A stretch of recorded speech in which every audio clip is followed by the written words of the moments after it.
Bienvenidos a la serie de podcast de formación del programa Aula para accionistas de CaixaBank. Empezamos el 11º capítulo del podcast de formación financiera Aula, el podcast para accionistas de CaixaBank. Contamos con nuestra ponente residente en esta cuarta temporada, Natalia de Santiago, divulgadora de éxito en finanzas personales. Bienvenida, Natalia. Pues nada, otro capítulo más. Muy contenta de estar aquí otra vez. Gracias. Soy Josep Lob, responsable de formación para accionistas en CaixaBank. Empezamos. Podcast Programa Aula. Hoy, renta fija. Más variable de lo que parece. A ver, Natalia, vayamos directos al grano. ¿Por qué es importante que sepamos cómo funciona la renta fija? Pues porque es un producto, un tipo de inversión en el que la mayoría de nosotros en algún momento de nuestra vida vamos a estar invertidos aunque no lo sepamos. ¿Por qué? Pues porque la mayoría de los fondos de inversión tienen por lo menos una parte de renta fija, los fondos de pensiones igual, los PIAs, etcétera. O sea, muchos de estos productos que sí que estamos acostumbrados a ir a hablar de ellos habitualmente tienen una parte de renta fija. Entonces es importante que sepamos cómo funciona para que la entendamos bien, porque además como es un producto conservador de inversión, por eso la tenemos la mayoría de la gente. ¿Qué te parece entonces si la evaluamos en función de las preguntas que vimos el capítulo anterior? Empezaríamos por esto de ¿cómo me va a dar dinero la renta fija? Efectivamente, la primera pregunta, como bien dices, es ¿qué rentabilidad me va a dar y cómo me va a dar rentabilidad? Entonces, la renta fija en esencia es un préstamo. Tú le prestas dinero o a una empresa o a una administración, porque también los países emiten deuda pública, etcétera, y ellos te van a devolver ese dinero en un plazo estipulado y con un tipo de interés o una rentabilidad estipulada, porque como explotan el tiempo como fuente de rentabilidad, ya dijimos que normalmente la rentabilidad suele estar ligada al tipo de interés. Lo que pasa es que para complicarlo un poco, en lugar de llamarse tipo de interés, en renta fija se suele llamar cupón, pero es lo mismo, ¿no? Y luego, ¿qué pasa? Que se llama fija porque sí que sabemos en qué plazos nos van a devolver el dinero y qué tipo de interés nos van a dar por ese dinero, pero como veremos enseguida, el precio puede cambiar, con lo cual es un poco más variable de lo que pensábamos. Y luego, en función de si el emisor de ese producto de renta fija es público o privado, pues se llamará deuda pública o deuda privada. Pues las letras de Tesoro son un tipo de producto de renta fija emitida por el Estado español. Entonces, lo bueno es que está bastante estandarizado, o sea, las duraciones y tal es bastante estándar, y el producto más común son los bonos, que seguro que habréis oído hablar de ellos en algún momento, y además suelen tener duración pues 1 año, 3 años, 5 años, X años, o sea que está todo bastante estandarizado. Y luego, un bono puede ser tener una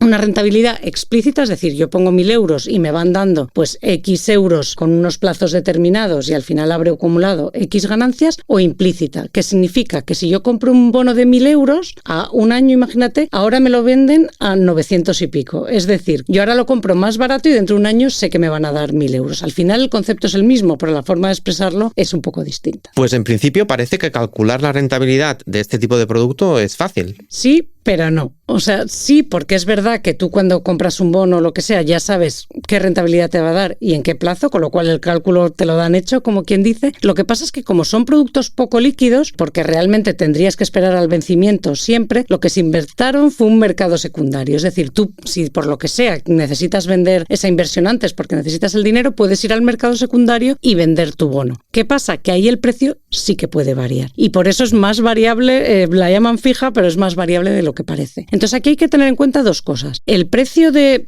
un bono, bueno, se puede haber afectado por muchas cosas, pero básicamente por 2 cosas. Si son bonos, hay agencias de rating y tal que te dicen el emisor es quien emite ese bono. Si tiene riesgo de quiebra, es decir, si tú compras una letra del Tesoro del Estado español, pues normalmente el riesgo de quiebra es inexistente. Pero si te vas a un país emergente y compras un bono pues de una empresa que además es nueva y no le va muy bien las cosas, pues ahí tienes un riesgo de quiebra importante. Entonces, el precio, cuando la calidad crediticia es mala, es decir, cuando hay riesgo de quiebra, pues el precio de ese bono variará mucho en función de cómo se perciba que evoluciona la solvencia de ese emisor, ¿no? Entonces, ahí puede haber variaciones de precio, pues, oye, es que esta empresa ahora ha anunciado que le va fatal, pues ahí puede bajar el precio porque decidas que es menos solvente. Pero cuando tú te vas, que la mayoría de los inversores normales nos iremos a bonos de calidad crediticia buena, es decir, donde el riesgo de quiebra es muy bajo o inexistente si se trata de deuda pública europea, bueno, pues lo normal es que nunca vaya a quebrar. Ahí de lo que depende es de lo que hagan los tipos de interés. ¿Por qué? Porque imagínate que yo tengo un bono a 5 años que me da una rentabilidad, un tipo de interés X. Pero durante este tiempo de repente los tipos de interés suben. ¿Qué pasa? Que mi bono en el mercado secundario, si yo voy a venderlo, es menos atractivo, porque está dando un tipo de interés inferior al que están dando otros bonos comparables. Entonces, si yo quisiera venderlo antes de tiempo, a lo mejor tenía que rebajar el precio y venderlo más barato, ganándole menos de lo que yo tenía previsto, porque si no, simplemente no es atractivo, no hay nadie que me lo quiera comprar. Y al contrario, si yo tengo un bono que me da un tipo de interés X y de repente los tipos bajan, pues mi bono de repente es más atractivo, porque está dando más rentabilidad que otros bonos comparables. Y entonces en el mercado secundario lo podría vender ganándole más de lo que le preveía ganar. Entonces esto es importante saberlo. Si tú te esperas al vencimiento, tienes las condiciones pactadas y ya sabes cuál era tu rentabilidad. Pero si lo quieres vender entre medias, el precio puede fluctuar dependiendo de los tipos de interés. Y así, para tenerlo en la cabeza de forma fácil, para todos la renta fija que ya tengas, que ya hayas comprado. Si los tipos de interés suben, lo normal es que el precio de tu renta fija baje. Y si los tipos de interés bajan, lo normal es que el precio de la renta fija que ya tienes suba. Pues ya veo que aunque se llame fija, algún riesgo sí que tiene. Efectivamente, porque como hemos dicho, tienes el riesgo no sistemático, el de quiebra, que según la calidad crediticia del emisor, pues será mayor o prácticamente inexistente. Eso, por supuesto, hay que tenerlo en cuenta. Y se cura ¿cómo? Diversificando. Como, por ejemplo, invirtiendo en renta fija a través de fondos de inversión, que lo que hacen es comprar bonos de muchísimos emisores y así, aunque quebrara uno, pues tú prácticamente ni te enteras. Y luego tenemos riesgos de mercado. El más claro es el que decíamos, el riesgo de tipo de interés, pero también podemos tener riesgos de mercado. Si sube la inflación, pues lo normal es que luego vayan a subir los tipos de interés y también puede afectar al precio de tu bono, o el riesgo de divisa. Si compras un bono en una divisa que no es el euro, pues a lo mejor según cómo avance la divisa, pues te puede ir mejor o peor. Lo bueno de estos riesgos de mercado es que, salvando el de divisa, se curan esperando al vencimiento siempre, que ahí tienes tu rentabilidad garantizada. O sea que tienen riesgos, pero tenemos formas de mitigarlos. Vista la rentabilidad y el riesgo, pasaríamos a hablar de los costes, ¿no? Bueno, los costes normalmente, si tú vas comprando bonos uno a uno, ¿no? Digamos, de una empresa, de un gobierno y tal, normalmente lo sueles hacer, aunque en deuda pública podrías ir directamente al Banco de España a comprar letras del Tesoro, pero normalmente lo haces a través de una entidad financiera y te van a cobrar los costes normales, pues de compraventa, de mantenimiento, etcétera, ¿no? Entonces, esto lo importante saber es que los costes están regulados por la CNMV, te los van a explicar perfectamente y tienes que buscar una entidad pues que te ofrezca unos costes competitivos. Y luego, ¿qué pasa? Que si tú quieres diversificar para reducir ese riesgo de quiebra del que hablábamos, si tienes bonos pues de entidades que puedan no ser siempre solventes, pues claro, diversificar tú comprando bonos uno a uno, cada vez que compras tienes costes de compra, de venta, de tal. Eso muchas veces, a veces es más eficiente hacerlo a través de vehículos de inversión colectiva como fondos de inversión para reducir el coste de diversificar, por ejemplo. Natalia, ¿y Hacienda qué opina de todo ello?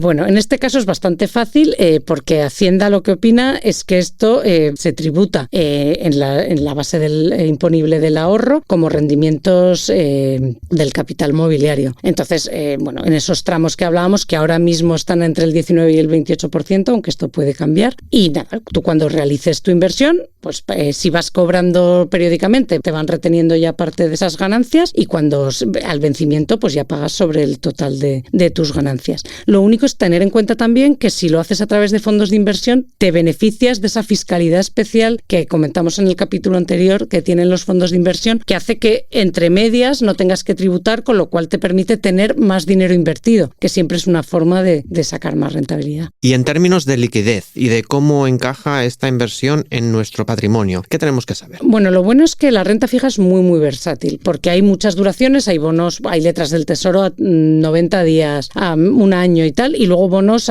también de muchas duraciones, con lo cual siempre es posible encontrar una combinación de renta fija que te vaya bien para tu patrimonio en función de los plazos y de tus objetivos de ahorro, porque siempre va a haber un bono de esa duración. ¿Qué pasa? Que en este caso no sería nada líquido, porque tendrías que esperar al vencimiento o ir al mercado secundario a venderlo. Y luego otra forma de mejorar la liquidez es invertir, de hacerlo más líquido, es invertir en renta fija a través de fondos de inversión, porque ahí sí que sí, como además están invertidos en muchísimos bonos distintos, etcétera, lo que tú puedes hacer es, tú lo metes ahí y lo puedes sacar tu dinero en cualquier momento y ellos son los que gestionan la liquidez de cada bono dentro de la cartera, pero para ti es muy líquido. Con lo cual lo bueno de la renta fija es que es súper versátil, nos puede valer a cualquiera en cualquier momento. Resumiendo en un minuto, Natalia, la renta fija... Pues la renta fija es un préstamo, en esencia, o sea que está explotando visto el tiempo como fuente de rentabilidad y como tal nos da una rentabilidad en forma de tipo de interés, que además en principio sabemos cuál es. Tiene un plazo fijo y una rentabilidad fija. ¿Qué pasa? Que si entre medias, como estos productos no son líquidos, tú lo quisieras vender, el precio ahí sí que podría variar, que hay que tenerlo en cuenta. Luego saber también que puedes aprovechar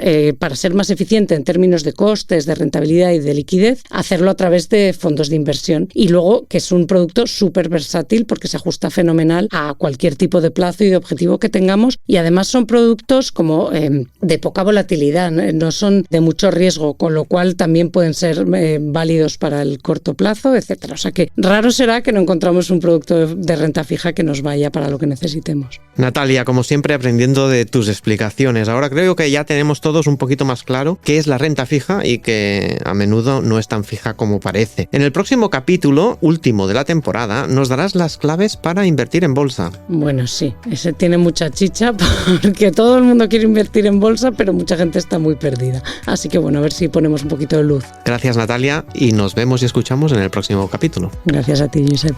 Recordad que podéis seguirnos a través de las principales plataformas como Spotify, iVoox y Apple Podcast. En CaixaBank no nos hacemos responsables de la opinión de los expertos y colaboradores, ni nos identificamos necesariamente con sus opiniones proporcionadas en estos podcasts.